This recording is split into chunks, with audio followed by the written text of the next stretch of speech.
It's a sport of high numbers, high speeds in the hundreds of miles per hour, revolutions per minute by the many thousand, salaries by the millions, paid or unpaid. In this sport of high numbers, temperatures soar too.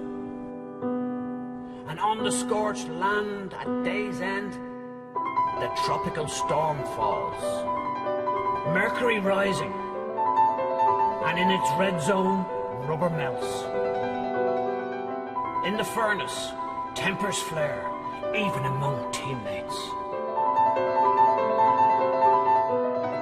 But in the delirium of heat, in the midst of all the falling out, a reconnection made, calling in on old friends. Drop in if you're passing by. High numbers, high temperatures, but this was the season of the smallest unit, the slimmest of single digits, and the coolest head. The number is in the title. In Formula One, the number one is the one.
Chestnuts roasting on an open fire. Is that considered a beehive? I think you should behave. Jack Frost nipping at your nose. For someone who's deaf, you hear a lot. I'm very keen not to listen to you. Although it's been said Very compelling. many times, many ways, Merry Christmas to you. So, fellas, cast your mind back to January at the start of this year. What were your expectations going into this season? Well, when you consider we came off the back of 3 dominant years from Red Bull Racing, McLaren had underlying the fastest car last year, but they just had reliability issues, they'd lost Lewis Hamilton, and they came with this very different car. And, well, we were thinking, maybe this is it. Maybe this is the big step that's going to make them world champions.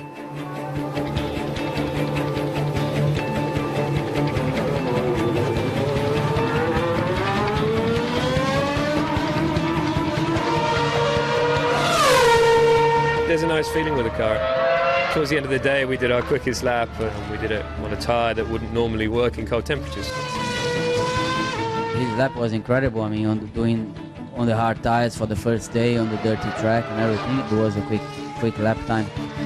The first day of the test in Jerez, Jenson obviously was quickest, and then boom, we started to find out all sorts of things about the car that they were running there.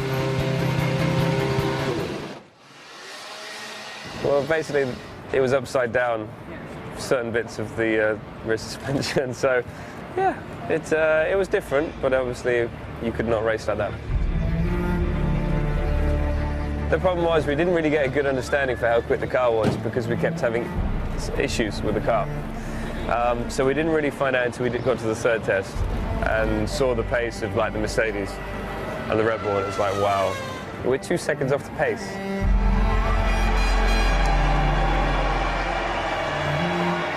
A few months ago we had the fastest car, you know, we finished last year so strongly.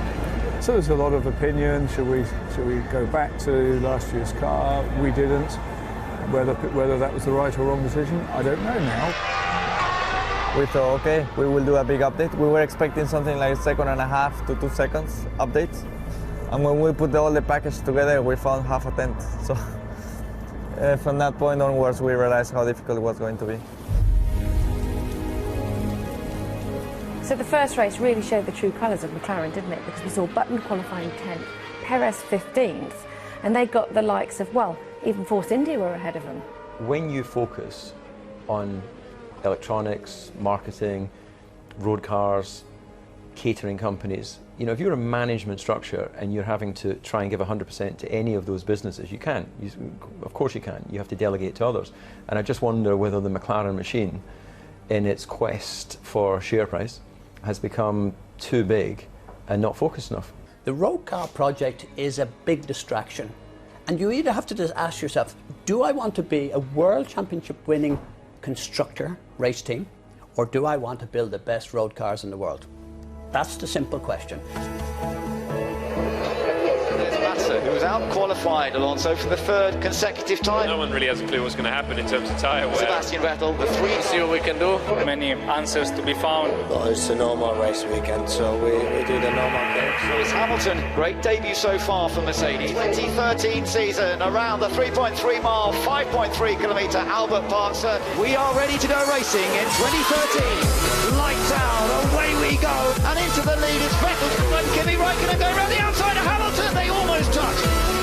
Clearly you could see that he has not lost any speed over the winter, and good to see him, you know, back in full speed. The McLaren not only seems to be slow in the corners, it looks slow in a straight line. Räikkönen in, he is definitely making this a two-stop race. Eric Pouliot is very happy about that. I have to be honest, we are not super competitive, but we had a good tyre wear and a good tyre leg, and we could obviously rely on this nice characteristic from our car to have one pit stop less. Kimi Räikkönen wins the Australian Grand Prix. The DNA of that team is a World Championship team. That's where Fernando Alonso won his 2 titles. So no big surprise, you stick a quality driver like Räikkönen in there. He won Abu Dhabi the year before. Come to Melbourne, I think it was a wake-up call for a number of teams. Just what a strong team and a quality team they were. So it was the perfect start for the Finn, and then we went to Malaysia. Sebastian Vettel tries to get off the line. Alonso trying to get second. Alonso's going to try and go around the outside into turn 1, but bravely, but he's sensible. He doesn't charge too much. Alonso slides. It looked like Alonso's got damage to the front wing of his car. Broken front wing. You can see the sparking. He's going to have to come back into the pits at the end of this first lap. He's not. He's staying out there. He's trying to see if he can stay it until the window when they go to slick tyres. We all saw the front wing hanging off the car, but the team didn't tell him, they didn't call him in. Are you telling me he can't feel that the front wing is hanging off the car? I mean, for heaven's sake, who's going to take responsibility here? The driver has to know that there's fundamentally something completely wrong with this car. So side by side, Webber trying to go past Alonso. Oh, the front wing's come off Alonso. He's got no steering. Thankfully, he doesn't hit another car. That could have been very frightening indeed. That was a risk that the team and he took, and the risk has not paid off. You know, maybe that shows us something a little bit about the personality of Fernando, that he's so focused and so intense that he actually believed he could drive around the problem. Here comes Lewis Hamilton. Hamilton in from second. This could work really well for Mercedes. They've timed it well. Oh, he went in the wrong pit. Hamilton went into the wrong pit. Well, it was going to happen at one stage during the year, wasn't it? I still today sometimes, you know, I think even in the last race I nearly pulled into McLaren. Next year it shouldn't be a problem because the pit garage will be closer for us. So. Okay, Lewis, we need maximum fuel savings for this last part of the race, please. There's Lewis Hamilton running in third place. His teammate Nico Rosberg is fourth. Rosberg getting past Hamilton. Hamilton trying to get back past Rosberg. Rosberg was ahead, but Hamilton has got back past him. Sometimes I wish that I'd have just let him pass because it would have got rid of all that. I can go so much faster. Just let me drive past. Negative, Nico. It's never a decision I like making. Both were in difficulties with fuel consumption, although one more than the other, and that was a strong factor in the decision. Turn to speed up a bit, this is too slow. Nico, please drop back, leave a gap. We have to look after the cars. There's a massive gap behind and there's nothing to gain in front. I want to bring these cars home, please. How frustrating was it to play second fiddle to Lewis? Yeah, it was frustrating, definitely. Yes, it's not playing second fiddle. It was just not having the right to overtake with where we were. I was very pleased that the drivers supported the decisions that were made, even though they may not necessarily agree with them. Mark is too slow, get him out of the way. He's too slow. Fortunately, they had a controversial one. It kind of took the spike off our one. Mark Webber is into the pits. So where's Vettel? There he is. And Webber should be out ahead. It's going to be relatively close. Vettel side by side with his teammate Mark Webber. As they come down the first corner, Webber slides. Vettel will get a better exit out of the corner, but he's on the dirty part of the track here. Turn 4, he'll be looking for it. Mark will have to go defensive as they run through 3. Webber just holds his position. Sebastian, multi-map 2-1, multi-map 2-1. That message we now know was an instruction that car number 2 was meant to finish in front of car number 1. Now, for whatever reason, Sebastian didn't feel that that was the finishing order that he was going to accept. Battle for the lead. Vettel now coming back at Mark Webber. Still the two teammates side by side. No way round the outside there. This is silly, sir, come on. Was more said over the radio than was actually broadcast? Yeah, absolutely. Was he giving anything back to you from the car? No. No, only purple sectors. I didn't obey the team order. It wasn't the right thing to do, in my point of view.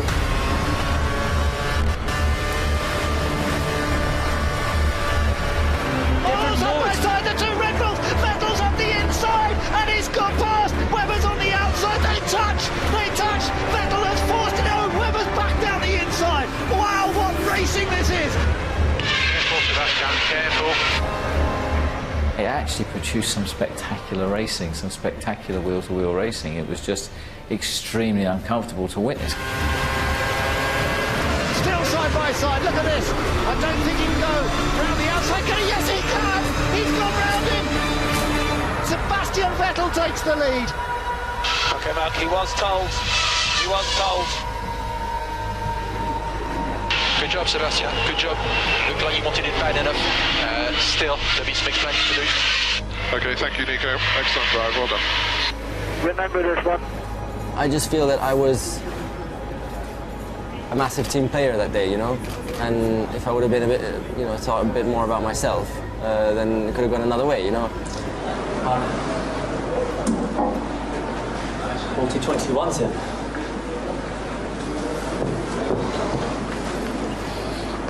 Yeah, multi-21.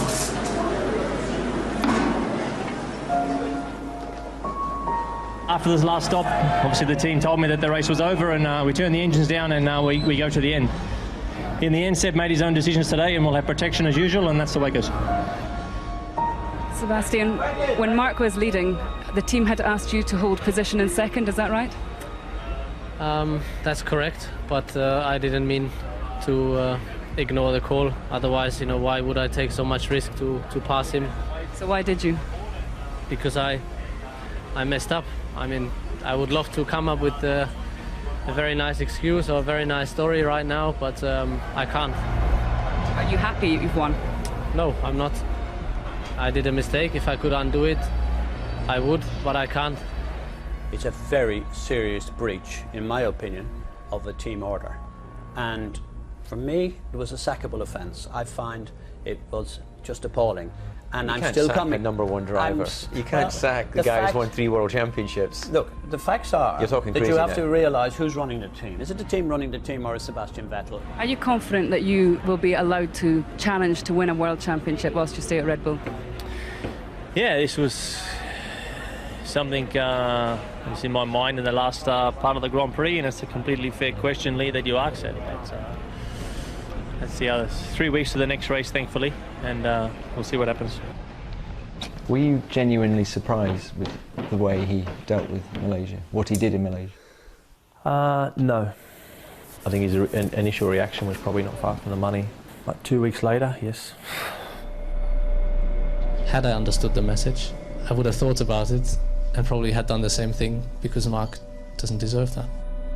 He'd obviously thought and reflected, you know, long and hard, and he came to me in China very upset in that he wanted to get it off his chest. And I encouraged him. I said, sit down with Mark, just the two of you, have it out. So I put the two of them in my office, and Sebastian came out and said, well, I feel much better. Mark came out and said, I'm going to thump him. Where is he? I'm going to thump him. So it obviously didn't address the issue. China, we had a chat there and the chat didn't go that well, so yeah, that was probably the lowest point of the relationship. I wouldn't be surprised if his decision to retire was made very soon after that. Bottom line is that I was racing, I was faster, I passed him, I won. Fernando Alonso wins in China for Ferrari. But what's going to happen here in the battle for third place? Hamilton looks up. He looks up and he's still there. He's still in front of Sebastian Vettel. Raikkonen's second, Hamilton's third. Vettel is fourth. Fenomenale, fenomenale. Grande weekend, grande weekend. So 3 races in, and Formula One is headline news as we headed to Bahrain. The Bahrain Grand Prix is embroiled in fresh controversy, but this weekend's race will go ahead. Despite clashes between police and protesters, is condemned by many as a propaganda tool for the kingdom's rulers. They say the race shouldn't be staged in Bahrain because of the poor record on human rights. I keep asking people what human rights are, but I don't know what they are. We've got to listen to what they say, and we trust in the FIA, we trust that they will make the right decision, and here we are racing in Bahrain.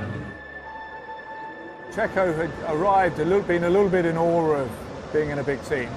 First few races wasn't the exuberant driver that we'd seen previously, and we wanted him to be, so in truth we'd encouraged him to be just that. Battle there between the two McLarens. Perez coming out and saying, OK, Jensen, you know, I've had a bit of a quiet start to my Grand Prix career with McLaren, but I want some of this now. The guy you have to work with to develop, especially in a car that's not working. You know, if anyone he didn't need to upset at that time was Jensen. Look at this, Perez, Jensen, Button not far behind. Look at Button, oh my goodness, that could have been frightening. Oh, it just felt like I was racing in GP2, and it's been a long time since I raced in a junior Formula. It felt like we're all out to prove something, and it just felt different to the people that I'd always had as a teammate. You know, Lewis, Rubens, you know, you race hard, wheel to wheel, but there's no jerky movements. You know, it's the way it is. We understand the dangers of the sport. Perez goes for it down the inside of his teammate. Button is staying really around the outside. Don't hit each other, boys. They both went too far. You know, when you start hitting each other, I think they physically made contact several times. I think that was too far. Do they need to be fighting this hard? I guess they're racing for position, and it's fair enough, but it's putting them both in a little bit of danger here. And then the contact. Oh, Perez runs into the back of Button. Golden rule, don't hit your teammate. He just hit me up the back. Calm him down. Did he overstep the mark, do you think? Or was I think he just did. He not only went wheel to wheel with his teammate and upset him, he had done so with Hamilton the race before. He'd upset Alonso. You know, those guys are quality drivers. They don't complain just for the sake of it. They say something when they feel some young pup is not respecting the wheel-to-wheel action. The impression I've been given there by what you've said is that Perez was out of his depth, shouldn't have been doing what he was doing, and he has no right to be there in the first place. Well, I can't accept that, because Perez is his own man, and he has to establish his own career.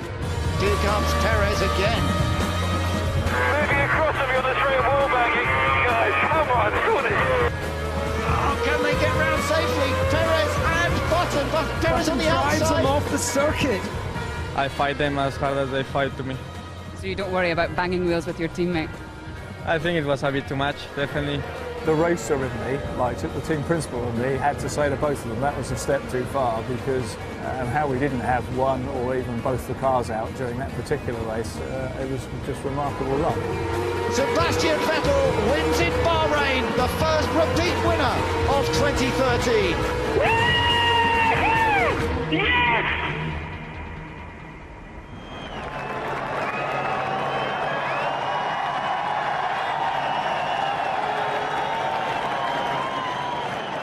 It was special, and always when I'm in Spain I feel a lot of emotions, a lot of support from the people. And in that moment I had the opportunity to give 5 to some of the guys that were on the grandstand. Remarkably, over 30 years have passed since a dry Spanish Grand Prix was won from anywhere other than the front row. Fernando Alonso is only 5th on the grid. The Mercedes up front. The big question is, are they going to be able to stay there? Lights out, away we go, and Rosberg and Hamilton pretty even. Alonso goes to the outside of Sebastian Vettel. Alonso charging down as Rosberg leads, and Vettel goes round the outside of Hamilton, and Alonso trying to get that 4th place from Kimi Raikkonen. Round the outside goes Alonso, and now he's trying to get Hamilton as well. Oh, that's amazing from Fernando Alonso, and he's got in front. He's into 3rd position. The whole year has been dominated by poor qualifying and good first laps to recover the lost on Saturdays, and Barcelona was one of the best first laps. The thing that really sets him apart from your average racing driver is that it's a long run from the start-finish line down to the first corner. They have 80 horsepower available of KERS once they get into, above 100 kilometres an hour. Traditionally, you use pretty much all that in the run down to the first corner. He didn't. He had watched the GP2 race and realised that some guys were overtaking into turn 3. He kept some KERS, hit the boost button, fantastic, round the outside. Brilliant stuff there from Fernando Alonso. Both of the leaders are into the pits. Where are they versus Alonso? Alonso's on the outside. The Ferrari's going to split the pair of them. He's gained the place from Sebastian Vettel. Here comes Alonso. He's on the attack. The Spaniard's going for the lead in the Spanish Grand Prix, and he's ahead. Fernando Alonso gets past the Mercedes.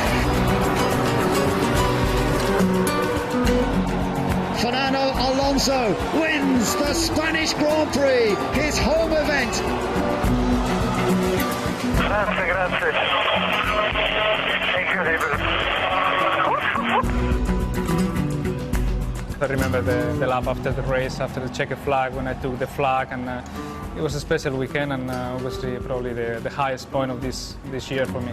A great word on Fernando's performance at home, Stefano. Outstanding, outstanding, outstanding.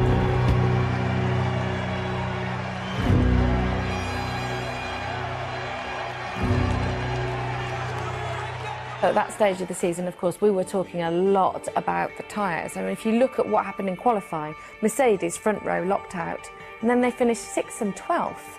That's not supposed to happen. Yeah, that was really a tough period, because the emotional highs from the Saturday pole positions, yeah, and then there's always, when I do get a pole, there's always a little bit of a hope or belief that maybe I can actually make it happen also in the race, and then just get eaten up like that in a race. And just dropping off the cliff, more or less. That was really quite tough. Really, not nice. The whole tyre issue is confusing for the public, and it's not good for Formula One. We get so accustomed to watching man and machine in perfect harmony on a qualifying lap, and then being able to race that to the checkered flag, that it's confusing when suddenly you see these cars go from pole and backing into cars that can make their tyres fast. We were shell-shocked after that. It was so bad. We were shell-shocked, and I think that race in particular caused us really to do a lot of soul-searching on what we had to do to try and improve the tyre situation.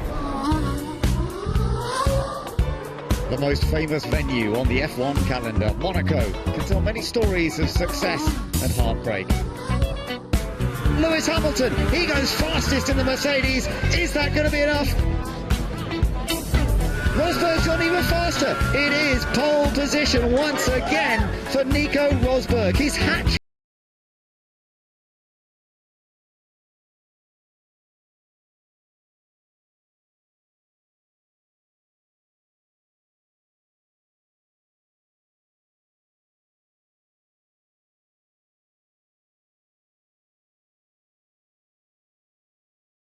Sunday drive. Okay, Nico, so just starting to ramp the pace up. Not immediate, but over the next few laps. It all sounds very controlled at the moment, doesn't it? It sounds wrong. This is Formula One. They should be gunning it every lap. When you win, there's always going to be criticisms. You just have to listen to them, respect them, yeah, but move on and do my own thing. I think what was underestimated at Monaco was Nico's ability to create the gaps and create the space when he needed to. Nico Rosberg wins in Monaco. He has repeated the performance of his father here 30 years ago. Very well done, Nico. I couldn't imagine you driving any better than today. Jackie Stewart always used to say, winning a race is about winning it in the slowest possible time. That's what they did. And then, of course, all kinds of controversy break out when it's discovered that there's been a tyre test and it's been done by Mercedes and Pirelli, but with Mercedes drivers. And their car, the current car, it was so blatant, it was ridiculous. It's a bit weird if the regulations obviously don't allow you to test and one team goes testing. What's the solution now? Does everybody have a go for 3 days? Or I don't think they won today because of last week. I want to get that straight, but surely it helps. Once it came out, I'm surprised Mercedes didn't pay a bigger penalty, and they got away, in my opinion, scot-free in the FIA appeal afterwards. Sebastian Vettel comes out of the final chicane in Canada. He has taken victory for Red Bull. In Canada, a very convincing win for Vettel. I can't help but think it was marred this year with a very sad occasion. Mark Robinson, who we underestimate the value of marshals.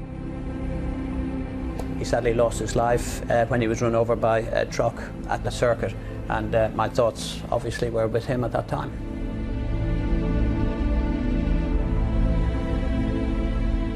And on to one of the gems of the calendar, of course, Silverstone. And David, you did everything you could to get Lewis Hamilton flying.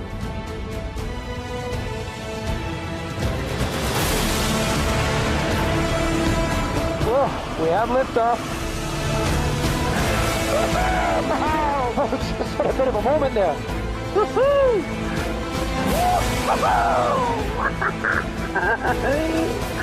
Holy crap! I've never heard you so excited. That's what I was talking about. Hamilton is going faster than anybody else. Yeah! If you could see me smiling right now. He's done it! Lewis Hamilton, look at the lap time! Pole position in the Silver Arrow. Storming job there, Lewis. Storming job. Lights out, away we go, and certainly a great start for Lewis Hamilton. The perfect getaway needed. Of course, I would have loved to have won that pole position I had. And the pace I had, it was just controlling it from there, and I was pulling away from a Red Bull. It's very rare you see that. Oh, and a tire gone, and it's Lewis Hamilton! Hamilton out of the chance for winning this race. The crowd watching can't believe it. Well, I think at the end of the day, it was still a good race. In actual fact, I like those races more than leading. I like those races where you have to overtake and come through the field. That's what I was always good at when I was in karting, and that was really where I made my name. And they send him on his way once again. Oh, it's got Massa! Massa's gone off! What is the cause of that? It's a puncture. Tyre got on board! Right in front of Raikkonen and Grosjean! This is shocking! People have been having punctures. Watch out for exit curbs, high-speed corners. We do not expect to see this in Grand Prix racing. Look at this Hamilton with Gutierrez, and he makes it look very easy. That's anything but easy. Hamilton goes for it. Fantastic move from Lewis Hamilton. Is it a problem? Problem for Vettel, the gears. He's in trouble, and Rosberg takes the lead of the British Grand Prix. Lost drive, lost the gearbox. Ricciardo has the inside line, but Alonso's got more grip. And look at Hamilton. Hamilton's going to take advantage at the same time. The tyre's gone. Perez. Hamilton down the inside of Sutil. No chance for Sutil. Hamilton takes fourth place, coming from an exploded tyre. This is a tremendous drive. I came all the way from being gone to dead last, coming back up to fourth. Nico Rosberg has done it. Rosberg wins the British Grand Prix. Yes! Great job, Nico. Excellent job. Well done, mate. Woo! Yeah! Wow, that's crazy stuff.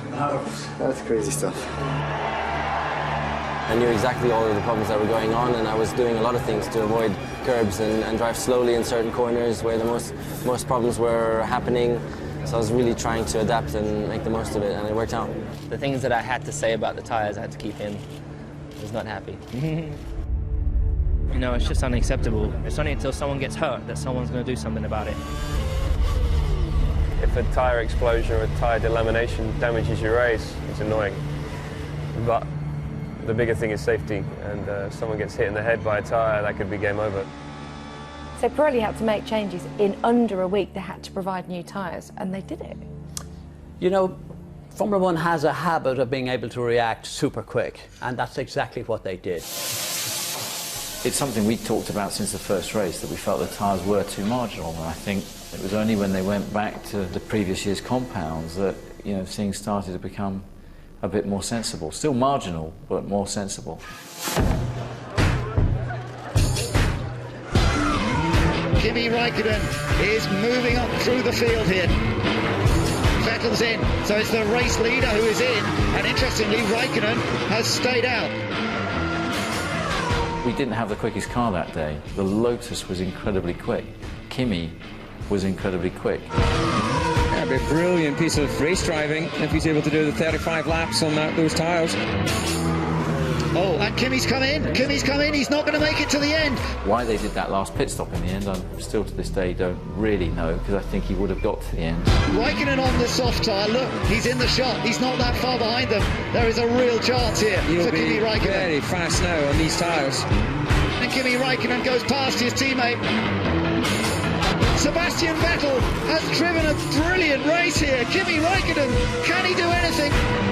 Up to the last corner. I don't think it's likely. That was one of his best races of the year, because he defended superbly and managed the race to win what was one of the most demanding races in his career. Sebastian Vettel wins in Germany. The first time he's won his home Grand Prix. Yeah! That was a tough one. To win the German Grand Prix for the first time, I've been trying very hard the last couple of years. I simply enjoyed a very, very slow in-lap. You know, the fact that people stood up, were cheering, and I just tried to take everything in. A great relief and a great emotion when I crossed the line and stood on the podium at home. They gave me a run for the money.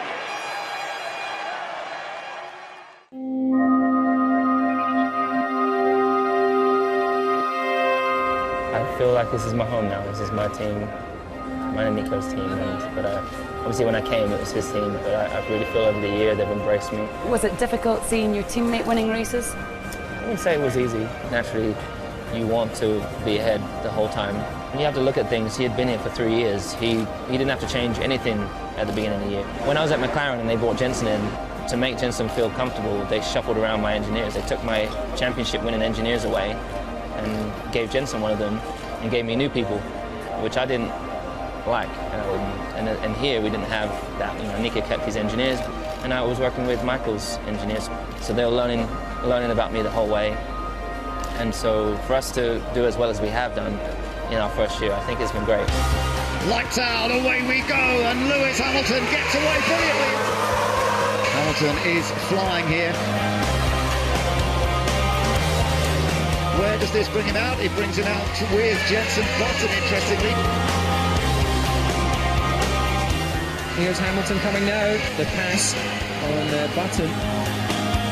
So Hamilton stays in front of Vettel. It was a good stop. Where's Button going to be? Vettel has to tuck in behind him as they come through.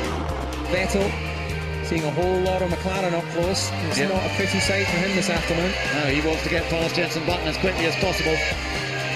This is having a huge effect on the outcome of Vettel's race this afternoon. Jensen Button doing exactly what he should do. Vettel having a go. He's definitely having a little look up the inside, and he's through. And finally he gets past Jensen Button. Jensen helped by holding up the Red Bull. Otherwise it would have been a different result. But I did everything I had to do. There's Webber. It's going to be close. Hamilton versus Webber. Webber just around the outside. He's down the inside. Webber trying to shut the door. Oh, and Webber ends up running very wide as a result, and Hamilton is through. Hamilton wins in Hungary and takes his first win with Mercedes. Well done to Hamilton, who dominated proceedings here today. So Lewis Hamilton made that move to Mercedes this year. What do you make of this season? Very positive. I think Lewis Hamilton was an inspired decision. I think he has created a very good pitch for himself to be able to mount a real charge on the championship in years to come. After Hungary, I definitely thought there might be the smallest window, like a couple of % chance that we could actually close the gap to them. But then when we got back after the break, they had taken a huge step, and there was nothing we could do about it. Lights out, away we go, and Lewis Hamilton makes a very good getaway from pole position. Sebastian Vettel slots in behind. Well, brave stuff from the start, no contact around the first corner. Look at Vettel up front, Vettel's taken the lead. Vettel has got past Hamilton. It's like flying a propeller plane against a jet plane. That's what it's like, because they have so much downforce. And Vettel wins in Belgium, and he continues to build that championship advantage. Thank you, the car was absolutely fantastic. Nice one, yes! For sure we made a few little tweaks to the car, but nothing radical. We had a tidy up of a few areas, and I think Sebastian just selected another gear, because from that point onwards, he was in unbelievable form. Looking like a walk in the park for Sebastian Vettel out front. Coming through to win the Italian Grand Prix, it's Sebastian Vettel. Yes! Whatever he had to eat during his summer break, or whatever he did, he came back a different person, because he was supreme, and he never really looked back at all. Vettel gets off the line well. No, Rosberg's got in front. Rosberg takes the lead, but he runs wide. Vettel gets him back through turn 2. Look at how he's opening that lead up already, David. Vettel is flying. What we saw there was man and machine in perfect harmony. Yes! Yes, boys! Yes! That's what I call it, control. Yes, I'm loving it! Sebastian, it's looking pretty good, isn't it? But it's always this man that seems to be chasing you up here on the podium with you. Please don't do that. That's not correct. They're on a tour, they go around with a bus. He's a young man, like anybody. When you walked out onto the podium and you've driven your heart out and you hear people deriding that, it's tough for anybody to take. Do you think the incident in Malaysia was the catalyst for the booing that Seb sort of seemed to follow Seb around the world thereafter? For sure, 100%. He'd been the villain, he'd taken a win away from Mark Webber. That, together with being a serial winner. Sebastian Vettel wins in Korea again! Thank you! Yes! You should admire success, not be jealous of it. Suzuka is his circuit. He knew he would be able to turn it around. You are going against factual evidence if you think that he's not worthy of being a champion, and that team has not done a fantastic job. Sebastian Vettel is the 2013 world champion. Of course, when he expressed his emotion, everything changed, everything turned around. And the reaction he got in India was something like I've never seen before. Yes! Yes!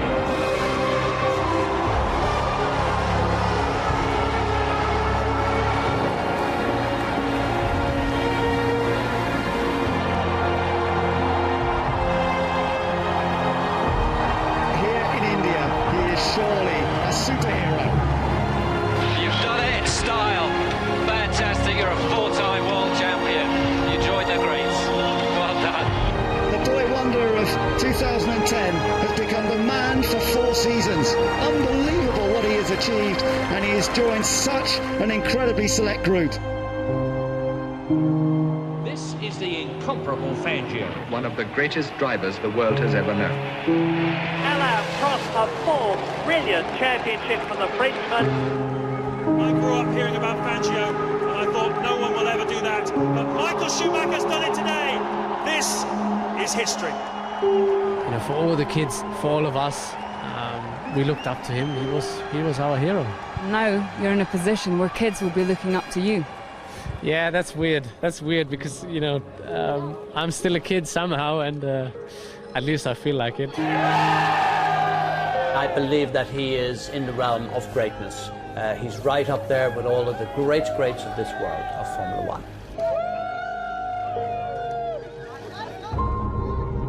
When Red Bull dominate one year, is okay. They have great aerodynamics and they have a great team. When it's happening constantly every year, there are more frustration, and the atmosphere in all the other teams are getting a little bit worse. Arguably still in love with the idea of winning a title with Ferrari, but perhaps not still in love with Ferrari. Fernando, are you getting frustrated with Ferrari? We understand that your manager's been speaking to Red Bull. Are you looking to leave Ferrari and go to Red Bull? No, I'm concentrating on the championship. These are rumors. It's been very clear he's disenchanted. Has your manager been to speak to Red Bull? I don't think so. Not that you know of? No, not that I know. I think the way he spoke on the team radio, there's not a person who believes that was genuine. Quindi c'è da lasciarlo passare, veramente siete dei geni, eh? Mamma mia, ragazzi. Well, I think what confirms that is the fact that De Montezemolo, the president of Ferrari, came out afterwards and very publicly gave him a little slap back into his place and said that no one is bigger than the team. I believe he'll win a title with Ferrari. Whether he'll end up winning as many titles as Sebastian Vettel, well, you know, who knows? And of course, Massa will no longer be with Ferrari at the end of the season. Kimi is signed for Ferrari. Oh, they almost touch, just manages to find some space. Fabulous move from Kimi Räikkönen. He's lining up Fernando Alonso for the pass, and he's going to go past his future teammate. Räikkönen down the inside. Abu Dhabi, and the last time we saw Kimi. It was like as if he didn't want to be there. Räikkönen's out! Räikkönen's out! We were not privy to the financial situation at that moment, and we were saying, why is this happening? Why would he leave Lotus? Why would he go there? But the reality was, as it's now been played out, he wasn't paid. He dealt as nicely as I could have dreamed, to be honest. He also did his job until very late in the season. It's just bad business. You cannot not pay your staff. Of course it has an effect on your mind. That had a huge effect on Kimi's performance. And Sebastian Vettel takes his 11th win of the season. Brilliant, brilliant job. Well done.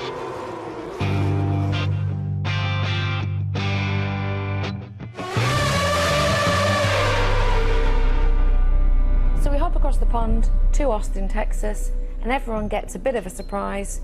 Mostly Sergio Perez that is out at the end of the season. Certainly cut me, have to say. Well done, McLaren. I think they got me back for the previous year with Hamilton because I was stumbled. I have to say I was very surprised. I thought he had done enough just to keep his seat.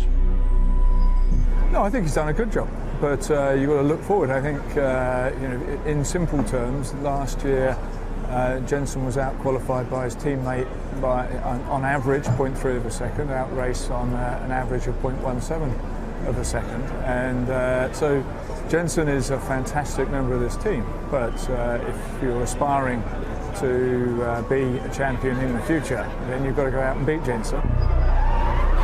When I joined McLaren, the car was extremely difficult, and every Friday, since the start of the season till a couple of races ago, we were always changing everything. Every Friday was a learning experience for us, so for sure that was going to help Jenson with his experience with the team. It's a cutthroat business, and you've got to come in and do a great job, and then if you do, you've got a great career in front of you, but if not, you're out. So. Perez didn't deliver, and I'm not surprised. And also, if you look at the history of McLaren, whenever they have a bad season, they drop a driver. They've done it time and time again, so it's part and parcel of how they react. Apparently it was the engineers had a vote, and they all voted that Magnussen, who they knew well from testing, was going to be more potential and more exciting than keeping Perez. Away we go, the two Red Bulls going for it. Vettel with a slightly better start. Watch for Grosjean behind as they come down the hill. Grosjean's got into second place, and Weber lost out big time. Austin is the best Grand Prix we've been doing so far. The Red Bull was so quick behind me, Mark was so quick behind me, always chasing me. Weber closing the gap. Is he going to make a lunge for it? He has a think, but he's just trying to unsettle Grosjean. To run most of the race under the pressure of a Red Bull car, and didn't do any mistakes at all. 2 races ago, he would have probably found a way to go, but as we work, we get better and better, then He just couldn't. Sebastian Vettel to take his first ever win in the USA. And Grosjean holds on for his best result of the year in second. And actually, I think he's got the praise of a couple of drivers after this race, including Mark. Unfortunately, he's getting quite experienced and he's learning some tricks. We should probably start with the race, but I would like to start with the hat. I'm not very good with the lasso right now, but I can train a little bit to come back next year. We catch one bull, next year hopefully we catch two.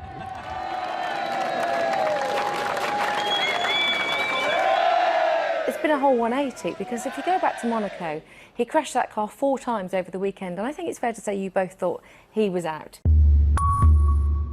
I think I was dancing quicker than the music. He was frustrated to not delivering when Kimi was. I just wanted to go too quick.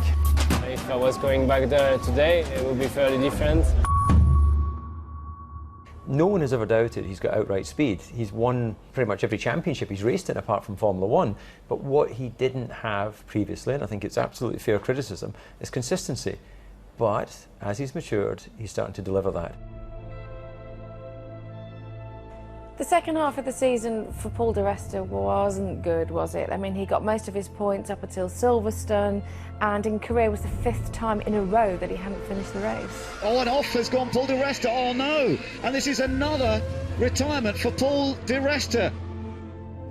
It was a difficult period to go through. You know, we had one race, we had an incident with Maldonado. I made a mistake at the Monza Grand Prix. Singapore was going to be one of the, I think, the best drives of my career until 6 laps to go, and we experienced something we've never experienced before in terms of the wake of a car in front, and unfortunately I went off in which was going to be a 6th position, which, if you look at my points tally, would be crucial. A driver wants to have a strong end to his season, because when people are signing drivers and looking at what the options are, you want to be there saying, look, here I am outperforming the car. I think he suffered badly because the tyre change. That car, the Force India, was not anywhere close to how good it was at the beginning of the season.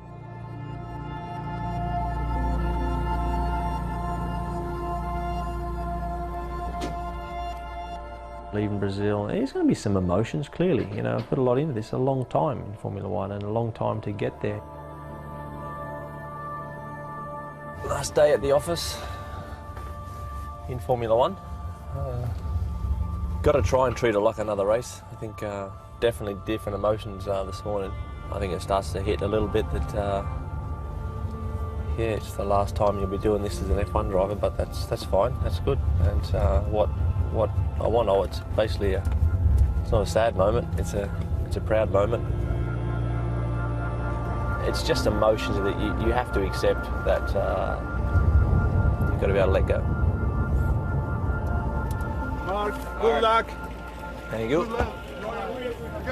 You know it's the right time to stop, but you still can't accept that it is. You still want to do it, but you're still on that slippery slope then, so what's the point of continuing at that level? You can't do that. Thank you. Mark, welcome to Interlagos, final day in school. How do you feel? Yeah, good. Very good. Yeah, no, ready to go and see how we go. Is it possible to win? Of course.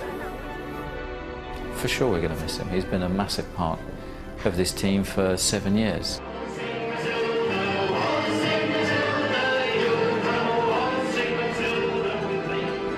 Hey, big man. He could have gone in Formula 1 for another couple of years. Unfortunately, yeah, he fell out of love with the sport. Not easy getting the car the last time. He's a tough competitor. He's a grisly, bad-tempered competitor sometimes, but he pushed. Lights out, away we go, and Sebastian Vettel and Nico Rosberg go together. Rosberg leads, Vettel into second, then it's Hamilton. Alonso's in 4th place, Massa making up some ground as well, but he just drops in behind Mark Webber. Here comes Vettel, no doubt about it, he's on the charge, no DRS on the opening lap, but Vettel doesn't care. He blasts past Nico Rosberg. Webber's got a bit of a chance here. Hamilton runs wide. Oh, he gives him just enough space. I'm not sure he can do it, or can he? He's done it. He's into 4th. Brave pass, no sign of any lack of commitment from Mark Webber on his last Grand Prix. Mark Webber now attacking Nico Rosberg. Round the outside he goes, and Webber trying to take the 3rd place. I think he's done it, yes. Alonso and Webber might get a decent run here. Mark Webber alongside and takes the place. He takes the place from the Ferrari, and Webber goes up into second position. Sebastian Vettel wins in Brazil, and he equals one of the oldest records in Formula 1. 9 consecutive Grand Prix wins, and he's the only driver to have done that in one season. Mark Webber finishes in second place in his final Grand Prix. What a way to bow out of Formula 1. Fantastic career. It's been brilliant working with you. You can be proud of everything you've done, because we certainly are. Well done.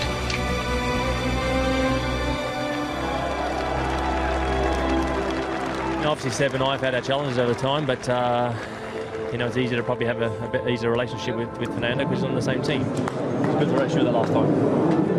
But to finish on the podium with those two guys, they have been the best of this generation. It still meant a lot to me, showing that I could still drive well at the end of my career, and I got the timing right. We didn't have the best relationship, but I can certainly say that I learned a lot from him. I learned to become a better driver due to his skills, which he has, and that's why I consider him as one of the drivers with the most talent we have on the grid. They're both the same. They're both cut from the same cloth. They're both aggressive, competitive, fast, hungry drivers. That's why they've had the success that they have. And it's been uncomfortable and lumpy at times, but it's worked. And we've had, you know, almost 20 1-2 finishes between the two of them. We've won 4 Constructors' World Championships between the two of them. We've won nearly 50 Grand Prix, you know, with the two of them driving our cars. So it's worked. Hugely important in life in any respect, and it's a great model to have, and that is make sure you give it up, not that it gives you up. Mark gave up Formula 1, not the other way around. He will always feel supreme because of that.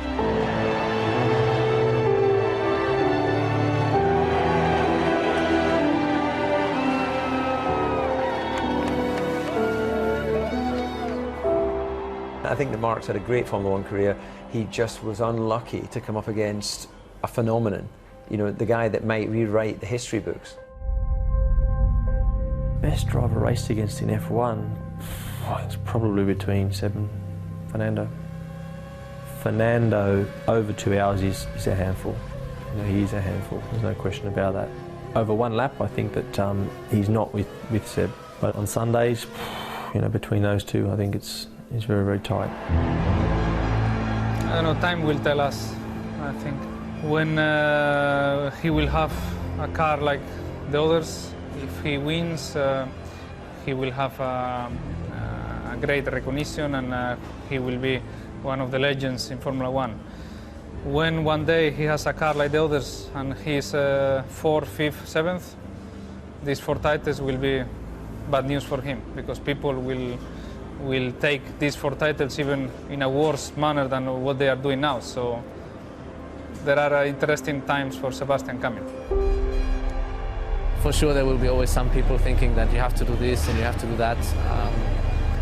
I don't know, I think you can think about this a lot. In the end of the day, I think we don't have to prove anything. I think we've proven enough. Is Seb now one of the all-time greats? He has to be.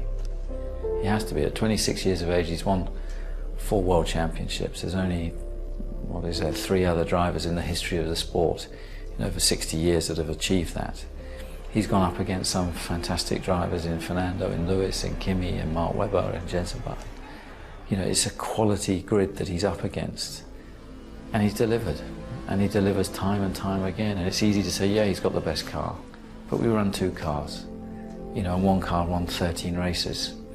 And the other driver's no idiot. You know, he's a very, very fast racing driver, Mark Webber, and it'd be easy to underestimate how good Mark actually is. And I think Sebastian this year has just, again, come of age. And I think what we've witnessed this year is actually something very, very special.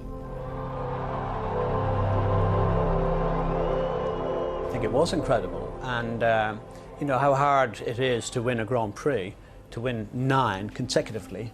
is just phenomenal, and it defies logic in many respects. So yes, it was superhuman effort from Sebastian. I think he would see that that was his best season ever. And he gets very emotional. We're hearing him have a love affair with his team, seemingly over team radio. We have to remember these days. We have to remember these days. There's no guarantee that they will last forever. I love you guys. I'm so proud of you. I love you. The doubters will just see that as annoying. But actually, if you just step back for a moment and try and imagine yourself in that position, you find yourself in a great car, you find yourself with heaps of talent, and you find yourself breaking records that the sport in all its history has never seen the likes before. Why would you not have those outcries of emotion? Why would you not want to say to people, this is incredible, enjoy this moment? Nobody has ever done what you've just done in the history of the sport. Man, I'm proud. So that's it for 2013. I shall be seeing you guys again in Australia mid-March. But of course, it's the last time that we've heard the sound of that special V8.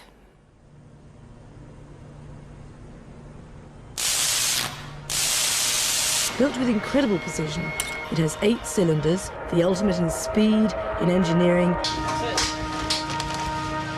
This engine has been fantastically successful.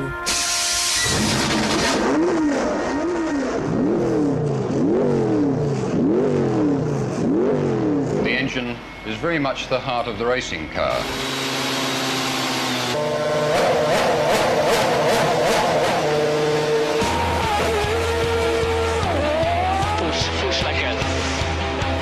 Come on, boy.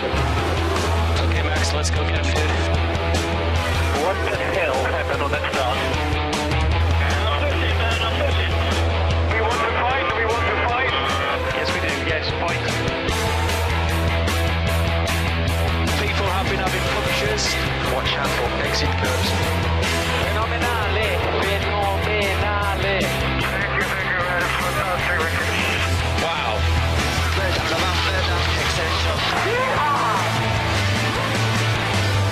That is absolutely appalling.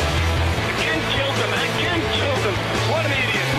Drops about 2-1. This is silly, sir. Come on. 221, sir. Okay, Mark, he was told. What the hell is this doing? Nico, you have to give the place back to Perez. What? Kimmy, get out of the way. Don't shout. I feel like I've been in a washing machine. Your tires are not holding together very well. I think I damaged something more in the car. What is wrong with this car?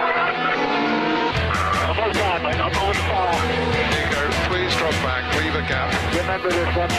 Sebastian, you know the score. Don't take any risks. You're not going to get 4 points for that. But satisfaction. Brilliant job, Lewis. I can't believe it. Wicked. Absolutely superb. Yeah, that's great.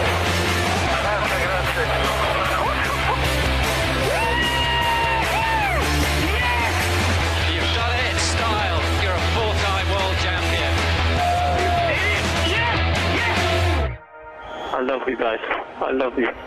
Thank you.